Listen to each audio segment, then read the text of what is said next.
And good morning. Hello, everybody. Welcome to our May fireside chat. I have Grace with me today, and we are going to chat about homecoming trips and China and lots of other places as well. But I'm really excited for our chat today, and let's get into it, right? So Grace, tell us a little bit about yourself, where you're from, where you're currently located. Just tell us about you. Yeah, totally. Thank you, Justine, for having me. I've been part of the Asian Wonder Women community for a year now, and it's so cool to see a community of like-minded Asian women who love to travel and are looking for every way to do it. So my name is Grace, and I was born and raised on the East Coast of the US in Delaware. Whenever I say Delaware, people like often don't know where that is. Sandwiched between Guilty. yeah, sandwiched between Maryland, New Jersey, and Pennsylvania. So we weren't very far from Washington, D.C. or Philadelphia. And growing up in that region, I was born to an immigrant family from Fujian, China. And I spent my whole life there before I went to college. And I'm just like really proud to say that like my family worked like really hard to raise me. They have, in very traditional Fujonese fashion, a Chinese takeout restaurant. And like my first job ever was literally helping out on the weekends at my family's Chinese takeout, in between going to school and after school activities. I think it really taught me how to have a hard work ethic and how to really appreciate the sacrifices that my family made for me, to be able to have an education, to be able to have a life in America. So, yeah, I mean, definitely a working class family, definitely hardworking, and I feel very proud to be from a Chinese immigrant family. Mhm. I'm sure even before you started working at the restaurant, you also had the experience of like doing your homework at the restaurant and just like being there after school and just like I think that's a very classic experience for like ABCs. Yes, it is. Exactly. Like being at the restaurant all the time, like all of our customers, like they saw us grow up. Hmm. And it's really funny when my mom and dad tell our customers now that I'm 26 years old, they're like, wait, what? Like she was just a baby. What are you talking about? So it's really funny. And it's kind of like a built-in community that way.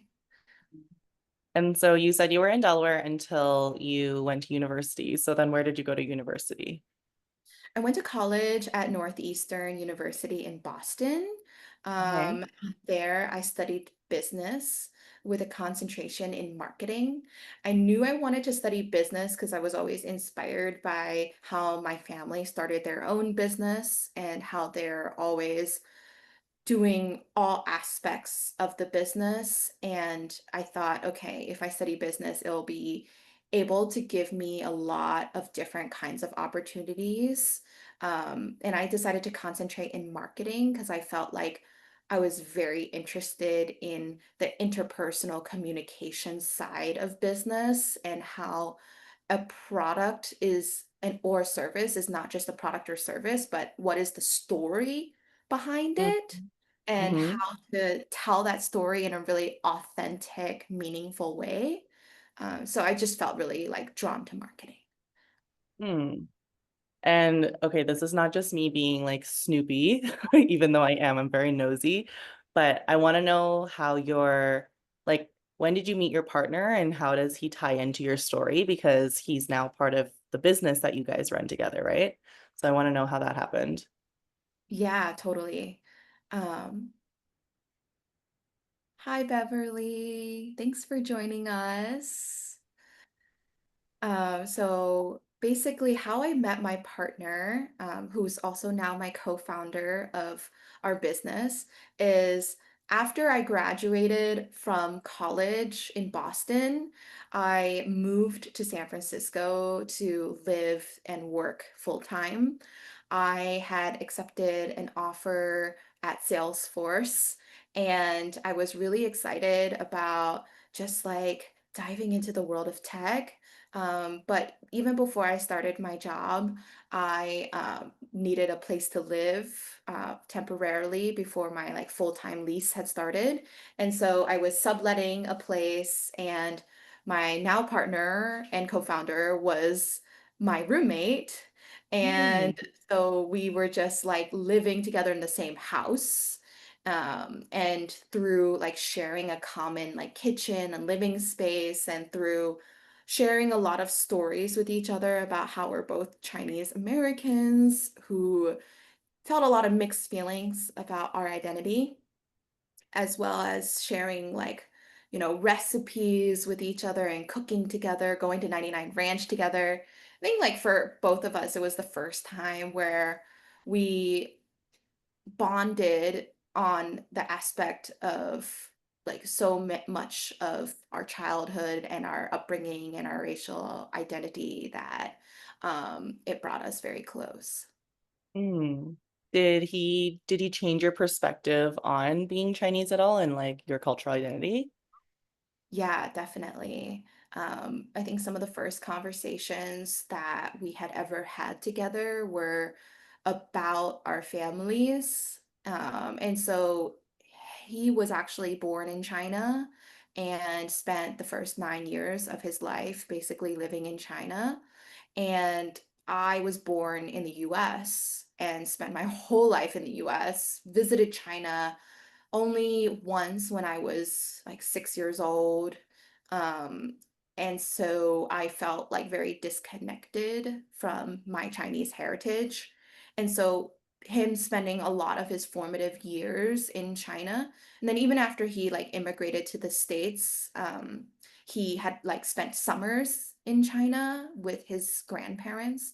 So he just had so many stories about how China's evolved, and how like things have changed, but also just the genuine, authentic interactions and memories he's had there. It made China feel familiar to me, even though it was so unfamiliar. It made me feel like a place that, I mean, I just really wanted to go visit.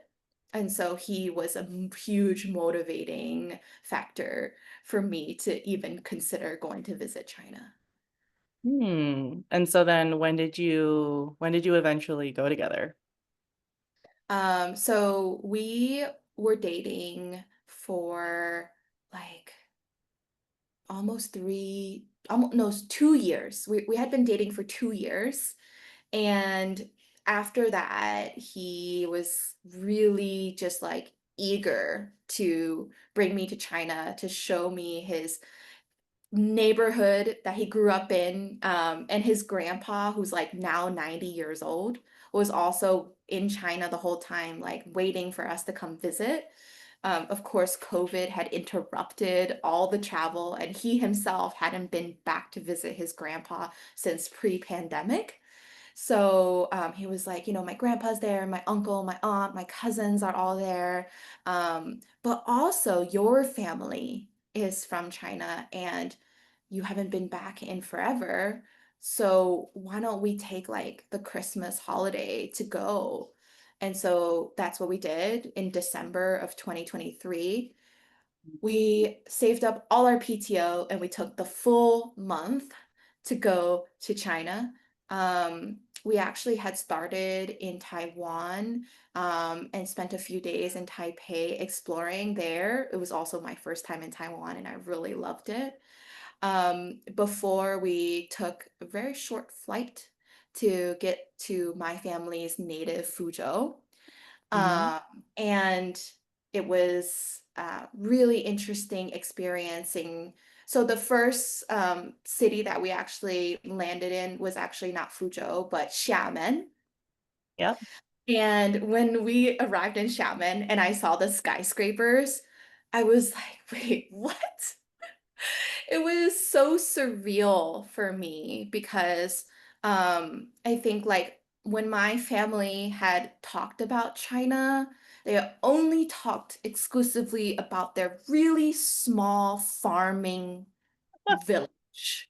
Um, and because back when my family was in China, China didn't have the infrastructure it has now, obviously.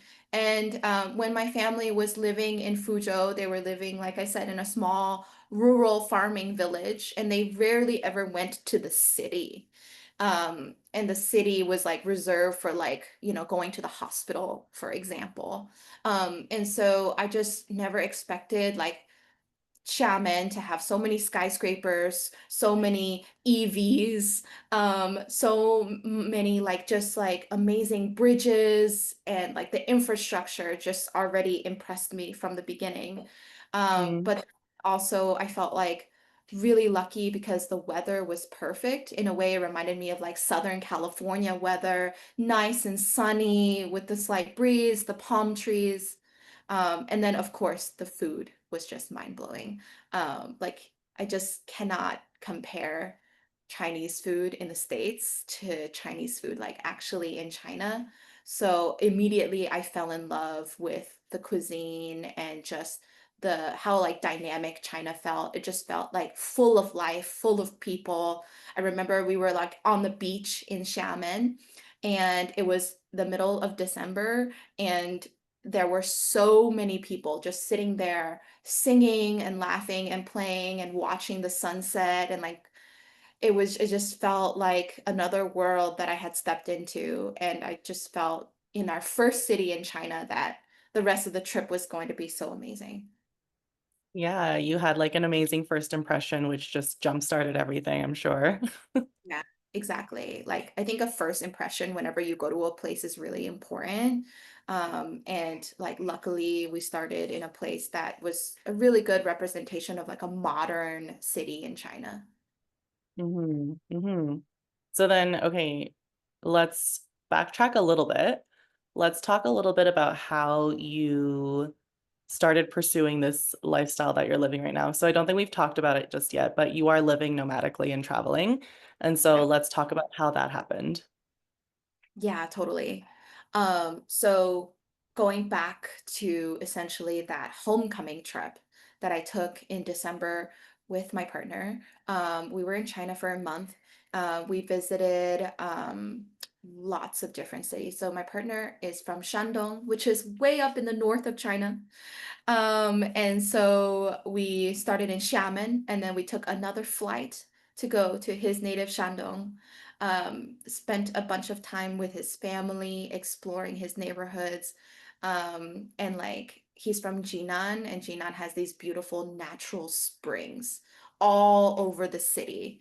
And that's also like another beautiful sight to see. And then we made our way down. It's been so long. We went to like Hangzhou. We went to Fuzhou. We went to Xiamen. We went to Guangzhou. We went to Shantou, Chaozhou. Like so many different places in China that gave like a very different experience. Northern and then southern China were completely different, not just in terms of the climate but in terms of the food and the culture and the history, the temples. And I think after a month, I just felt like, wow, this is just the surface of China, and I'm obsessed. I need to dig deeper into what China has to offer because one of the experiences that made me feel that way was visiting my family's village, actually. So, fortunately, my family's village is still fully intact. All the buildings are there. In terms of people living there, though, the people living there are pretty much like in their 70s, 80s, 90s. So I don't know for how much longer the village is going to stay the way it is. But we walked through their village, and it is really, really beautiful. The architecture has a lot of Southeast Asian influence. Mhm. So Justine, I know you're in Malaysia right now. A lot of like Malaysian architectural influence, Singaporean architectural influence in my family's village. The reason is because my family's village had a lot of immigration to Southeast Asia because it's right on the coast of Fujian, and a lot of immigration that also like it was like two ways, right? They would go to Southeast Asia, they would come back, they would send money back, they would build new buildings, invest in new architecture, and it's just a really beautiful like fusion. And in my family's village, they started telling me stories about my parents' childhood, my grandparents' childhood, the dark parts about Chinese history, but also the parts that made them feel hope for the future. And I think when you get an experience like going into a village and learning the stories behind a village and its people, mm, not only was it deeply personal for me because obviously it's my family, but it makes you wonder so much about all the other villages in China. And the little alleyways where people still live and like what that life is like and what their stories are like. So we came back to the States and we were like, firstly, really missing China, but secondly, like feeling really compelled to like share our story. So like we have filmed a lot of our China trip on our Mm. camera and we uploaded it to YouTube. A lot of people really resonated with especially my family's visit to like our village after so many years. And a lot of people commented saying that they hadn't been to China before, but their families from China and they're living in Malaysia, they're living in Singapore, they're living in the States, they're living in Canada, and they want to go back to China to see if they can find their family's village or see if they can learn more about their ancestry, but maybe they have a language barrier and don't speak Mandarin. And so we felt like really in that moment we realized we have number one a huge desire to go back to China and explore more of China, but number two just these like pain points that we discovered from other overseas Chinese who really just want to go back and learn about China, from the cities to the villages. So my partner and we decided to quit our 9 to 5 jobs in California and move ourselves full time to Asia. Right now, we're fully nomadic and we're traveling around different countries in Asia, but we typically make China our like home base, like going back to China to regroup. And the reason for that is because we started from Roots to Bridges, a company that is focused on helping overseas Chinese rediscover their roots in China. But also, we host off the beaten track small group trips to China and other parts of Asia for people who just have a general interest in China and other countries in Asia, but aren't Chinese, but they have like interest in like Chinese cuisine, for example. And I think like we're really passionate about this because I think whenever we tell our friends back home stories and show them pictures and videos of our travels, it doesn't quite capture the experience of actually going there and being there in person and experiencing it firsthand. I think another reason we're also so passionate about what we're doing is because we're really passionate about like changing the way that we travel and making travel a much more authentic and meaningful experience. A lot of people nowadays, especially like younger people, tend to travel just to take photos for social media or like sit on an all-inclusive resort and not really have like a lot of interactions with local people and really dive into the culture and really dive into the history and really have like those people to people interactions that make travel what it is. And so we're just really excited about that. And we feel like, for example, in China, it's much harder to do what I described in a really big city like Beijing or Shanghai.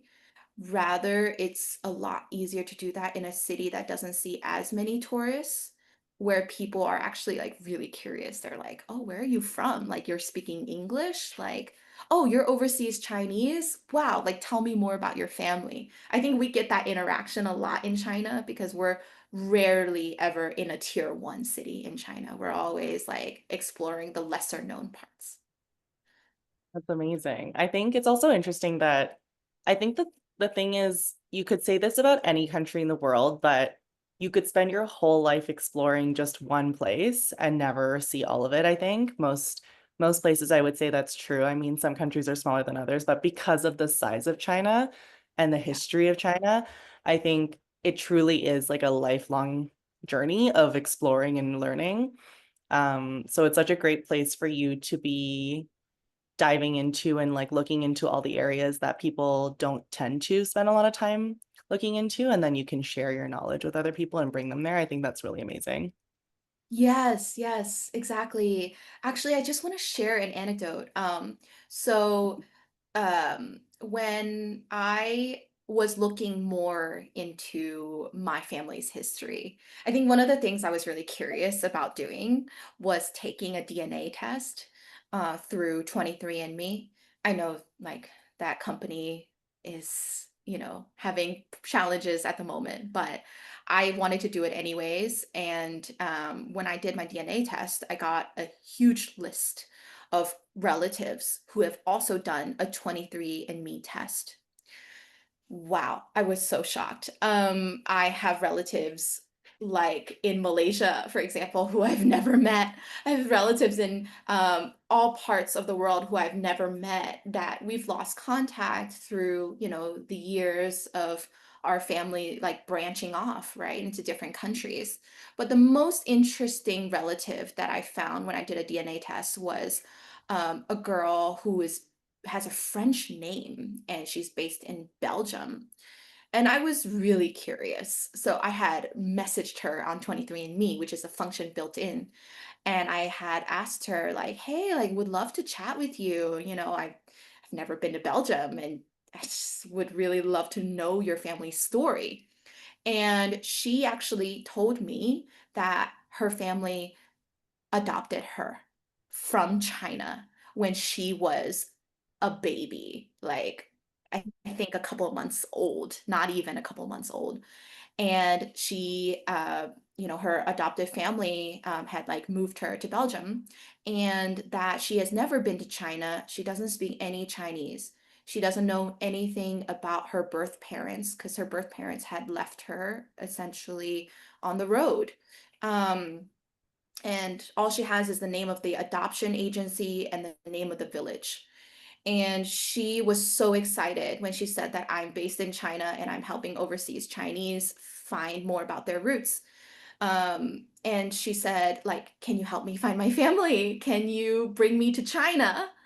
And so that is exactly what we're doing right now. We are in the process of looking for her family. Now, huge disclaimer, my partner and I, neither of us are experts in this. We're not Of trained course. in this. We're just two regular people who found like a very distant cousin of mine and who really want to help her. So, we're going to drive to her village. We're going to talk to people. We're going to go talk to her adoption agency. And I mean, even if we can't find her parents, we're still going to bring her to China to visit China for the first time and get that really cultural immersion experience that helps her really feel proud of her Chinese identity in a way that she's never been able to do because of her language barrier and her family's language barrier. And so I think even if like at the end of the day, like we don't find her family, like this is such a rewarding thing for me. And while we started our company not with the intent of helping adoptees solely, adoptees have somehow made our way to us and have started asking us, like, can you help me? So I think this is just the most fulfilling thing I've ever done in my life. Of course, like working in tech was a very comfortable path that I was following before because every Chinese immigrant family wants their child to be on a really comfortable, secure, stable path in life. But I feel like, well, I'm young right now, and I just feel compelled to do something more purpose driven as opposed to focusing solely on what can I do to make money. Which I totally resonate with. So, like, you're not going to hear any objections from me. So, I love that you're pursuing this. Let's talk a little bit more about China. I want to know before you went on your initial homecoming trip with your partner in 2023, were there things that you were worried about, or like maybe even stereotypes or things that you were concerned about before going to China, and then things that you then were excited about as well? That's such a good question because my favorite movie throughout high school and even college, I would rewatch that movie just because whenever I'm stressed, I love rewatching movies that I've seen before because I know the ending. Um, was Crazy Rich Asians because it was the Oh, yeah, right? And it's very fitting because you're in Malaysia right now. And Michelle Yeoh is from Ipoh, yes. which is nearby.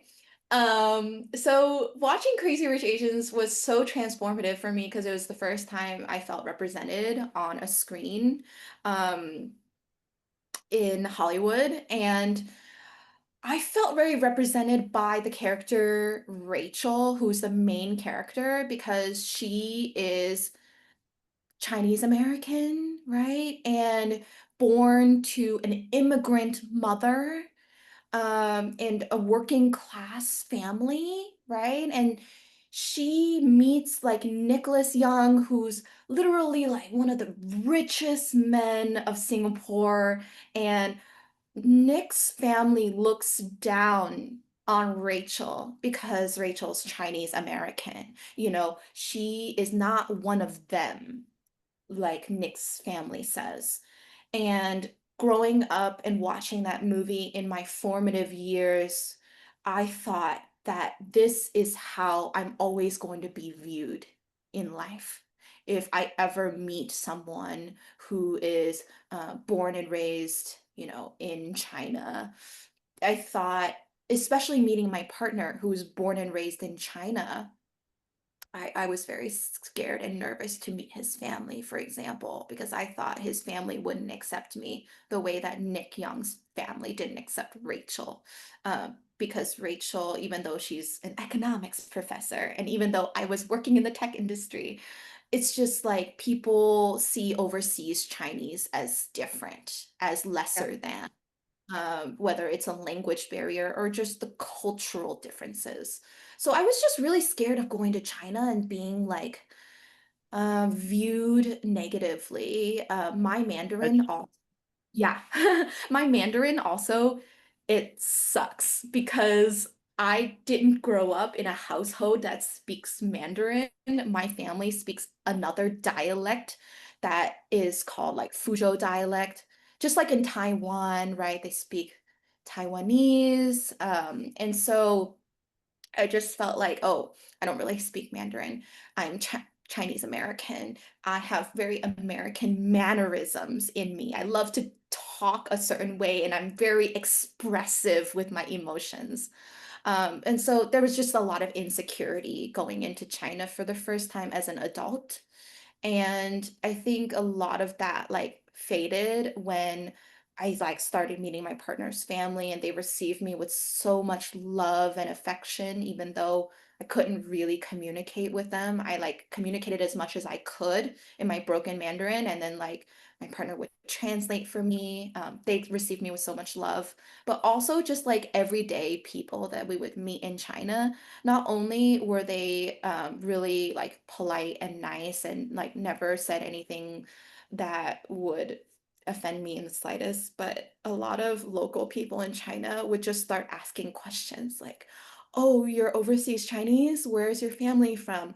Oh, wow, like tell me about your family story. Tell me about, oh, wait, you speak Fuzhou dialect? Like, what is that?" Like, a lot of people don't know what that is actually. And so they would be like really curious and like asking questions. And then when I went to Fuzhou and went to my family's village and I started speaking Fuzhounese, people were also very shocked because Mandarin is the default language amongst young people, especially.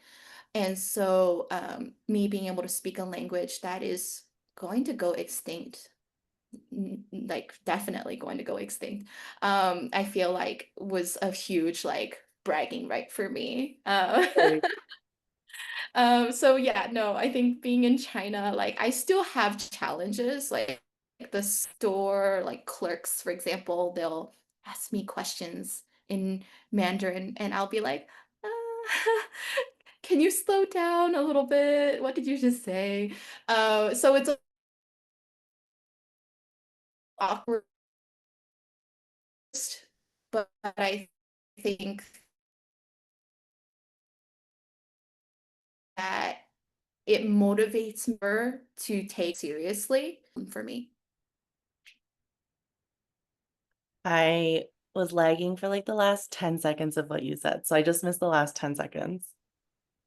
Oh yeah, I said like I feel a lot more motivation to learn Mandarin because I've fallen in love with China and I could really see China being a long-term home for me. Mm. Yeah, I think I have like similar experiences now that I live in Taiwan. So I'm on vacation in Malaysia right now, but I'm based in Taiwan. And so since moving back to Taiwan, I feel like I've had mixed reactions from people. So my Mandarin's pretty decent, but it's not perfect growing up overseas. And so I'll either have the reaction of like, wow, your Chinese is so good, or it'll be like, why is your Chinese not good enough? Because there is the expectation, because we look the way we look and we have the ethnic background, that there's the expectation of, yeah, you speak fluently, right? And so that's been quite interesting. And then similarly to you, I remember going to pick up a package for the first time at the convenience store. And the guy was actually speaking so quickly that I couldn't pick up what he was saying because essentially I told him this is my first time ordering an online package. So I'm not familiar with the process. Like, what do I need to give you? Like, is it a confirmation number? Do you want my phone number, my email? Like, I don't know what you need from me to confirm my identity to pick up this package. And he just like mumbled all the words so fast. And then I was like, I'm so sorry. I did not understand a single thing you just said. Can you say that again more slowly? Let's say he was speaking at 2x speed. He slowed it down to 1.75 speed. And so it didn't help a whole heck of a lot. It wasn't until he repeated it for the third time that I was like, oh, wait, are you asking for the last three digits of my phone number? And he was like, yeah. And I was like, well, mm, I wasn't clear to me, wasn't clear at all. And so I feel like when you go back, and it's interesting to also say go back, right? But when you go back, it feels like simple things can feel hard, right? Things that we're so used to doing back at home suddenly become difficult. And you have to like relearn all these interactions and you have to it is a challenge. It is a challenge with like the language barrier. Even if you speak a little bit, there's always going to be a bit of a language barrier, I think. Yes, exactly. I think it's in those like little interactions that make you feel like, oh, wait, like maybe I'm still, I still need to learn more. But I think it's still also like such an opportunity, right? I recently started going to something in China that I never knew existed. So in China, of course, students in school learn English as part of the curriculum, I think starting in like first or second grade. And then when people in China reach adulthood, the opportunity to practice English just isn't there as much unless you're working in a company environment where there's a lot of like people speaking English. But basically, there are like young adults in China, like our age, who are trying to learn English through conversating with people in English. So they have something called English circles and they host them in all different cities in China, not just the tier one cities, but lots of different cities. And I went to a couple of them with my partner. And when we show up to these English circles, I mean, everyone just looks at us like, why are you here? I mean, you're Chinese, right? But no, like we start speaking in English, and all these like Chinese people are really shocked. They're like, "What? Why is your English so good? Like, you sound like an expert." And I'm like, "Well, yeah, I'm a native English speaker. I'm from the US. Hello." And everybody's like, "Oh my gosh, what? You're crazy." And so in these English circles, we're just like talking back and forth in English with people in their like 20s and 30s. And they're so excited. They're like, wow, like, can you be my English teacher?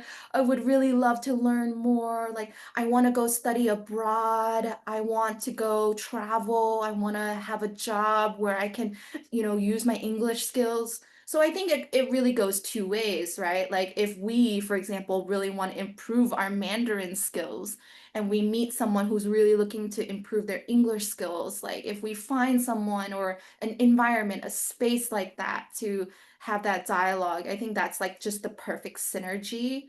And I just am always thinking about like how not only is a language thing, but it's like a cultural thing. Like the more we learn about each other's languages, the more we learn about each other's cultures. And I think a lot of people in China, born and raised in China, are very curious about overseas Chinese. I think like few have ever met overseas Chinese because I think overseas Chinese are only just recently starting to go back to China. Um, so they're curious. Yeah, and I think you've said it perfectly. Like I've always really enjoyed going to language exchange, but it is more than language exchange. It's definitely also cultural exchange. And I think that's also a big part of why I myself moved back to Taiwan because I was like, the language for me is such a huge part of the culture. And so for me, being able to connect through language means I'll connect to the culture way more. So I totally understand what you mean. Um, can you tell me a bit about the business and why someone would want to go on a homecoming trip? Yeah, totally. So our website just went live. It's at fromrootstobridges.com. And we're really, really excited. So we have like a mixture of homecoming trips and also, like I mentioned earlier, off the beaten path trips in China and Vietnam and Kazakhstan, Kazakhstan, Uzbekistan, and Tajikistan. And the reason we selected those places is because those are all places that we're very familiar with now after traveled extensively through those areas. And my partner, he lived in Kazakhstan for 2 years. So going back to the homecoming trips, though, so we have one homecoming trip that's dedicated to people whose ancestry can be traced to Fujian province of China. And so Fujian, for example, a lot of people whose family is from Taiwan, um, they can trace back their ancestry to Fujian. And then we have another trip to homecoming trip to Guangdong province. A lot of people in California, for example, can trace their ancestry to Guangdong province. And we just felt compelled to start with Fujian and Guangdong province because that's where number one, we're most familiar with, and number two, where we feel the most overseas Chinese that we've personally interacted with are from. And I think the reason why homecoming trips are so important is because a lot of children, grandchildren of immigrants have like challenging relationships with their family, right? Because, like we mentioned earlier, just like a lot of like cultural and value differences that we have to strike with our family, the difference between a very community oriented culture and a more individualistic culture that we have in the States, and difficult relationships with our family, as well as language barriers that we may have as overseas Chinese, do make it really hard to go back to China. Maybe going back with our family is not something that we are particularly interested in doing, or maybe we just want to be independent and learn how to discover China without our family being the tour guides. And we want to do it with others who are like-minded, right? Really interested in digging into our family and our community's history, and really just wanting to see the deeper side of China that is so deeply personal to us, that was never captured in a history book, in a history class, in a documentary. I just think like overseas Chinese history is so just like breezed over or like not even captured in its full depth, um, that it's just such an injustice to like all the hundreds of thousands of overseas Chinese that have shaped the history of so many countries, including that of the US. And so while we're not history teachers per se, during these homecoming trips, we do intend to bring our travelers to, for example, overseas Chinese museums, which have started popping up all around China and even Taiwan and Hong Kong, to really help people understand overseas Chinese history more deeply, and then bring our travelers as well to villages and to ancestral homes and temples that are really the pride and joy of so many older generations of our family that aren't captured so much in, for example, like Instagram posts and TikTok and social media, right? So I think like it's just showing people who are overseas Chinese a side of themselves and their family that they've never been able to see anywhere else in a very deeply personal and like firsthand experience. It's beautiful. I truly love the concept that you and your partner are pursuing. It's really, really amazing. I'm excited that your website has launched and like what's going to happen next. We have a little bit of time here, so I just want to open the floor up. If anyone who's in the room with us now has any questions, feel free to like turn off your mic and ask any questions to Grace about the business, about homecoming trips, about anything that you'd like to ask. And then I will wrap things up later. But yeah, feel free. Oh, Hi. hey, Justine.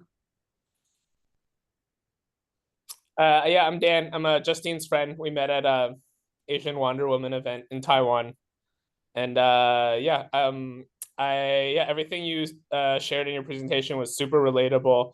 Especially all the parts about like traveling around China, like discovering like heritage. I've been doing a lot of that. For background, I'm also a second generation Chinese American. I recently just moved, I guess, like back to Hong Kong after living in Vietnam for like over a year. So yeah, and then now like previously I was also like living in Hong Kong in 2023, traveling around China after COVID, and now I'm going to be doing more of that again. The same. I have a trip planned to like Shenzhen this weekend.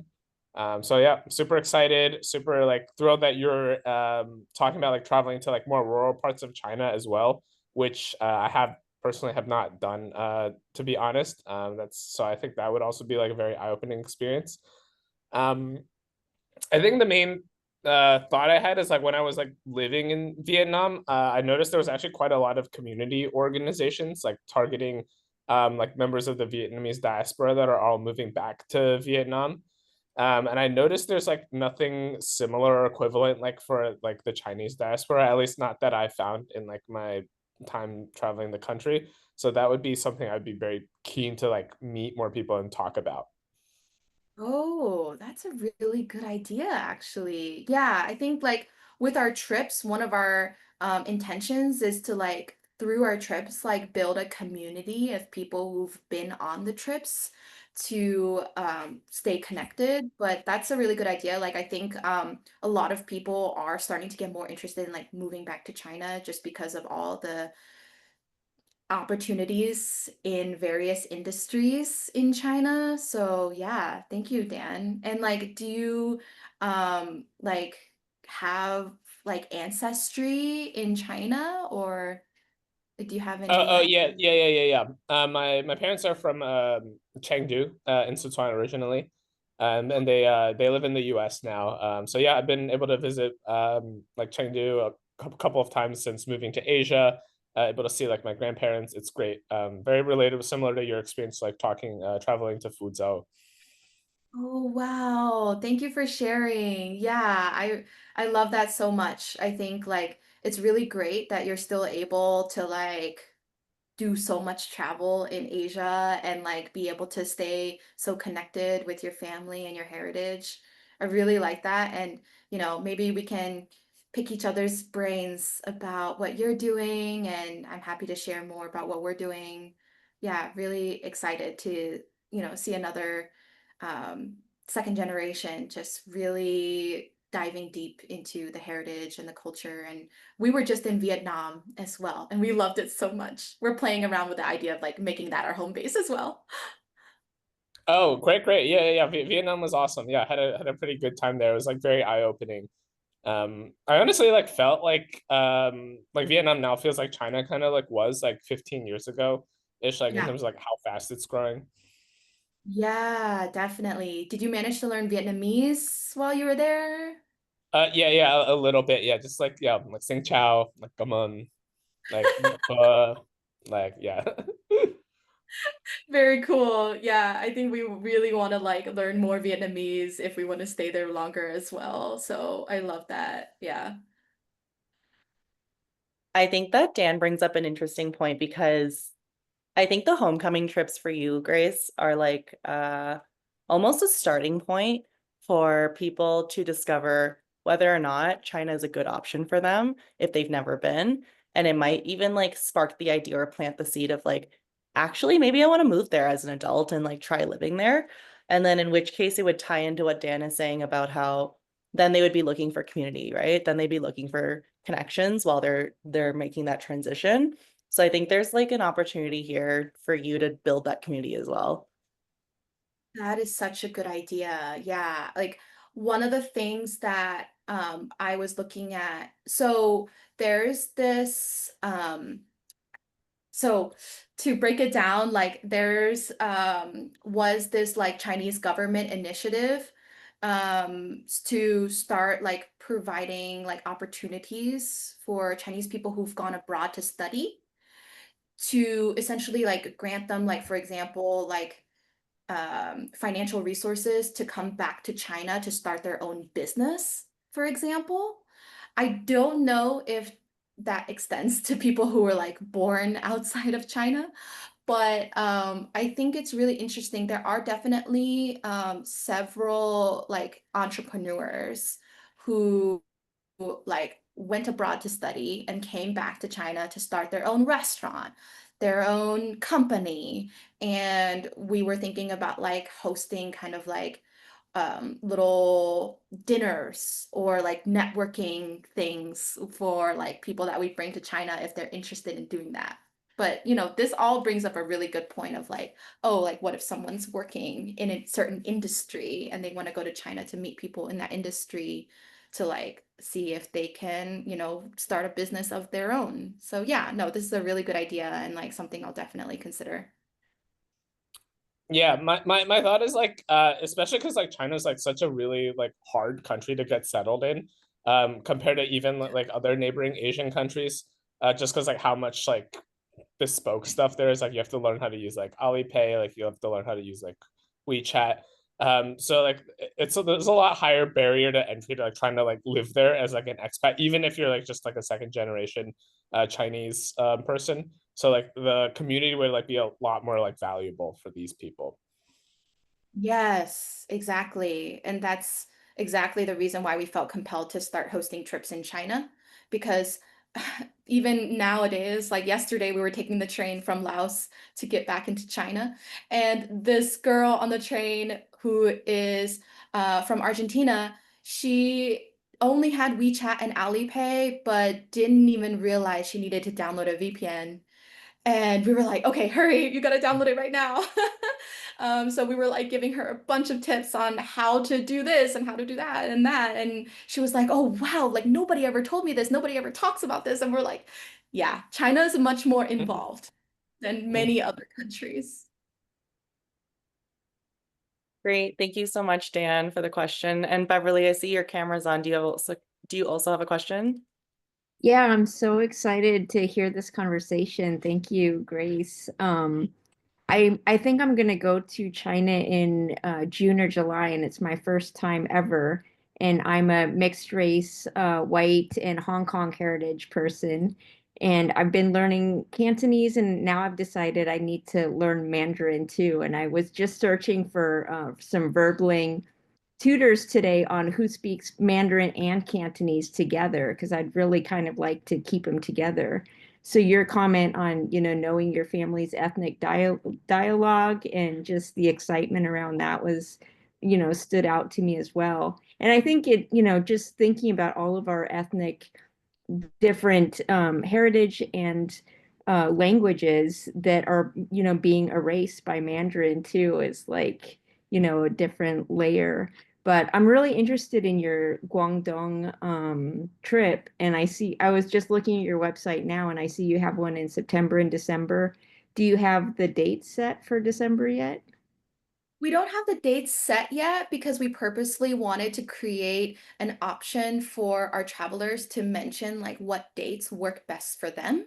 Okay. Um, so yeah, like if you're interested, like feel free to like fill out our interest form and then we can, essentially gather all that data about what our travelers are looking for because we're Okay. flexible. We're basically based Great. here.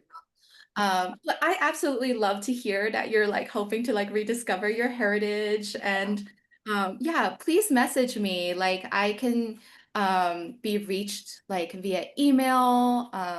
So maybe we can chat. Okay. Yeah, through your website. Yeah, we can chat more one-on-one if you would like. Yeah, absolutely. Yeah, I'm a professor in upstate New York, so I would be on the academic calendar. So if it's like towards the latter end of December, just like not the first week or something, that would be great for me.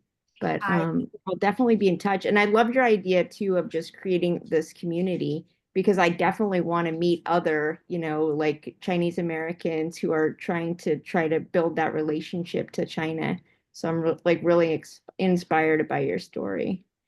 oh, And oh, definitely like keep that community because I mean it was just exciting for me to hear that there's of course like Chinese people who are so excited to learn English.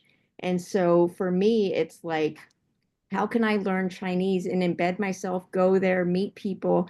Because, otherwise I'm just every hour of learning Chinese is like a payment on Verbling, and it's like I need to find that authentic community where we can mutually learn from each other. And so that's something I'll look for now is these like learning communities. yes, yes. Are you on? So there's an app that is the equivalent of Instagram in China. It's called Red Note. Yes, I'm there. Yeah. Oh, And I yes. was thinking too, like that will help me learn Mandarin because I could make short little video clips that are like 20 seconds, like a few sentences where I'm trying to like learn enough to make a little video or something and engage Yes. with Chinese people. Right, right. So that's actually how we found like our English circles that we've Oh, gone okay, to. great. We like go onto Red Note and we type in like the city and like English circle, and then like Oh, people okay, great. about it. So yeah, no, I mean, we also hope to make that part of our homecoming trips as well. We also hope to host like language mixers during our homecoming Yeah, trips to like provide an opportunity for people to really be able to conversate at first in English, but stay in touch, right? And be able to yes, yes, yes. learn language. I think that's such an amazing part. Like you continue the connection long after the trip is over. And that's something we really like. That would be so amazing. Yeah, to make those connections because especially through your trip because if I just went there alone as an individual tourist, it's really hard to connect with people. And so that's what your group can offer is that kind of connection to, the community and how to. But also I'd love to talk to you about just the technical things you mentioned about like I'm just looking at VPNs today and like how am I going to pay for anything and because like we don't have Chinese bank accounts and stuff like that. So the technical, and I have to go to DC to try to get a visa, and how complicated is that? And do I need to like be worried about anything like on online, or are they, so there's lots of technical things like you all mentioned about just the barriers of going there. But once I go there once, then, I'm sure that a lot of those fears will fall off. Yes, exactly. I know when I got my Chinese visa, my dad was actually so inexperienced in it himself that he actually Mhm. sent my paperwork to an agency. But it's so funny because fast forward to now, I'm like helping people get their visas. Yeah. Yeah, definitely. Yeah, so we can help with really anything to prepare for your China trip. And yeah, please reach out to us via email and like more than happy to set up a one-on-one chat. Great. Well, thank you both for having this conversation. It's really fantastic. Our Yeah, of course. pleasure, our pleasure. I think everything you just said, Beverly, at the end there really is what Dan was saying too. There is like a higher barrier to entry to China. And I noticed it too when I moved there. I was living there for the last month and a half of 2024. And it just felt like a whole new ecosystem, right? Like you have to learn everything. Like you were saying, Grace, like Red Note is the equivalent of Instagram, but we don't really use Instagram there. And so there's like the equivalent of a lot of things that you have to relearn and you have to get familiarized with. And so it is a little bit of a learning curve, but if you're like worried about it, that's like a great part of why like Grace and her partner would be a great choice for you to like visit China together so that you have the resources and you have the help and the guidance, right? So that's the thing I'll say. I have one last question before we wrap things up, and it's kind of like a bigger question. So, just to, yeah, summarize, what are the dialogues and meaningful connections that can be found when traveling off the beaten path? Oh, I love that question so much. I think the dialogues and meaningful connections that can happen when traveling off the beaten path, um, I think it's really, for me, okay, so in China, I'm gonna focus this question on China. Um, Going to the English circles, for example, and talking to other young Chinese people my age and older, I realized that we're actually more similar than we are different. Like they, for example, they know all the artists that I listen to that are very popular in the US, like Taylor Swift, for example. They know all the movies and all the old school TV shows like Friends. They know about more American cities than I I was so shocked. Like they know about so many American cities. They know so much about American culture. They know so much about our country, but yet we know so little about China because for so long our like internets have essentially been separated, Yes, yes. right? And so I think the world is just now through Red Note, through like YouTube vloggers who are suddenly going to China, just now opening up to the idea of learning about Chinese pop culture and Chinese media through movies and shows and, you know, opening up to kind of like, wow, like realizing how modern China is and how much history there is in China that I think the interest needs to go both ways. And I think that even though geopolitics separates a lot of countries from China, doesn't mean that there's any sort of animosity between the everyday Chinese person and us who, born and raised outside of China. And so, yeah, I think that's one of the biggest things I've realized that they know more about us than we could ever imagine, and they're more curious about us than we could ever imagine. and we need to return that. And that, like, politics at the end of the day is just not something that should ever stop us from being curious and stop us from visiting, and that there's more love in the people than the media will ever tell us. Yes, yes. And I think to your point, the firewall works exactly. It works both ways.